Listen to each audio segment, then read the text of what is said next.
Herkese merhaba arkadaşlar. Kanalıma hoş geldiniz. Yeni bir video ile karşınızdayız. Türkiye'nin başarılı ve karizmatik oyuncusu İbrahim Çelikkol'dan yepyeni görüntüler geldi. İbrahim Çelikkol'un çekildiği dizinin çekimlerinden olan muhteşem görüntülerini sizler için YouTube kanalımda video halinde sunuyorum arkadaşlar.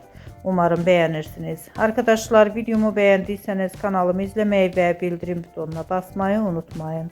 Şimdilik benden bu kadar olsun. Yeni videomuzda görüşmek üzere. Hoşça kalın, sağlıklı kalın. Umarım videomu sona kadar izleyeceksiniz ve beğeneceksiniz. İyi seyirler.